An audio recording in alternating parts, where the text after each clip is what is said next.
Chers amis auditeurs, bonjour et bienvenue dans ce numéro du train de la Rhapsodie des réalités. Aujourd'hui, le vendredi, le 24 février, le thème de la Rhapsodie des réalités est « Votre amour pour lui ». Votre amour pour lui.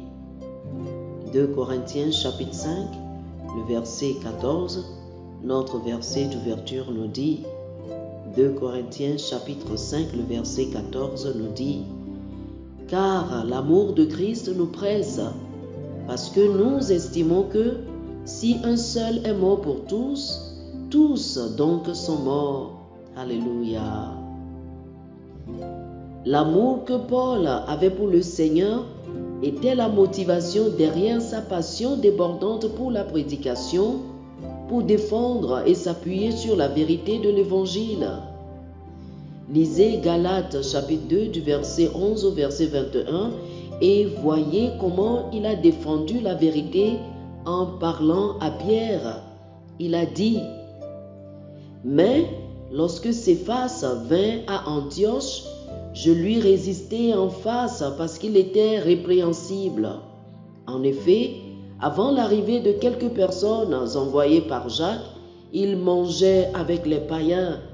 Et quand elles furent venues, il s'esquiva et se tint à l'écart par crainte des circoncis. Avec lui, les autres Juifs usèrent aussi de dissimulation, en sorte que Barnabas même fut entraîné par leur hypocrisie. Dans le 20e verset, il a dit « J'ai été crucifié avec Christ, et si je vis, ce n'est plus moi qui vis, c'est Christ qui vit en moi. Si je vis maintenant dans la chair, je vis dans la foi au Fils de Dieu, qui m'a aimé et qui s'est livré lui-même pour moi. » Oh, quelle conviction! Il était question de son amour pour le Seigneur. L'amour de Christ pour nous, qui nous a été démontré au travers de sa mort par substitution.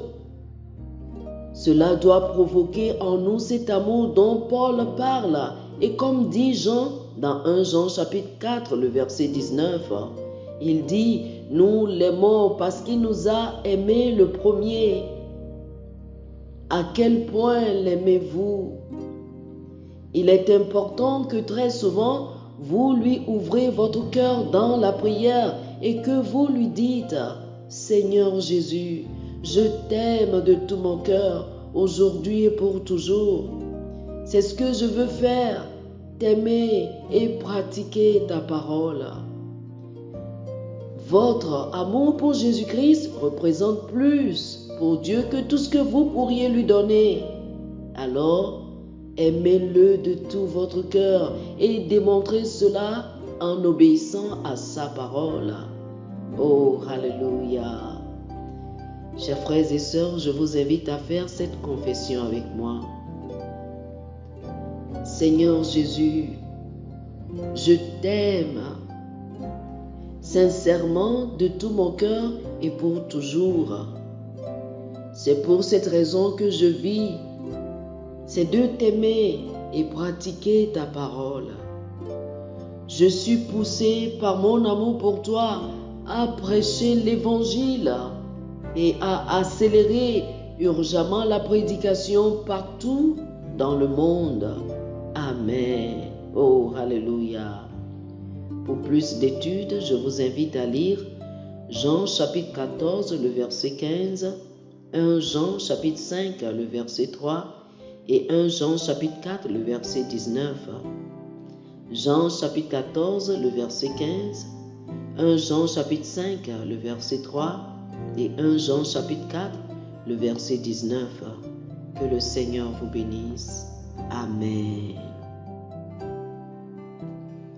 Chers amis auditeurs, nous espérons que vous avez été bénis par ce dévotionnel. Nous vous invitons à faire de Jésus-Christ le Seigneur de votre vie.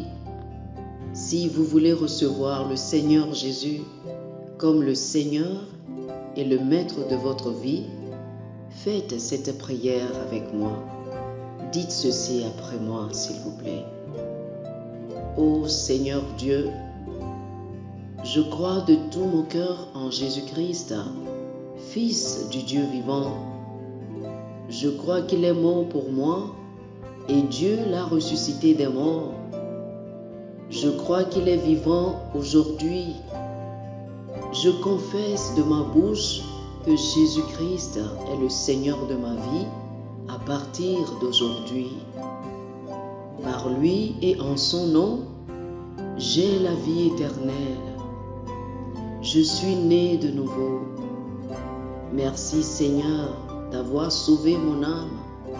Je suis désormais un enfant de Dieu. Alléluia. Félicitations, vous êtes désormais un enfant de Dieu.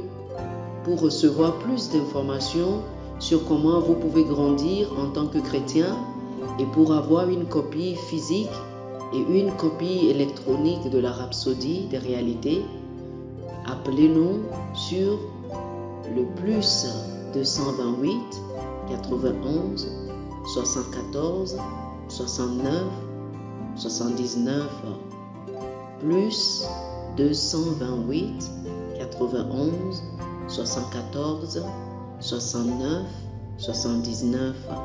Que le Seigneur vous bénisse abondamment.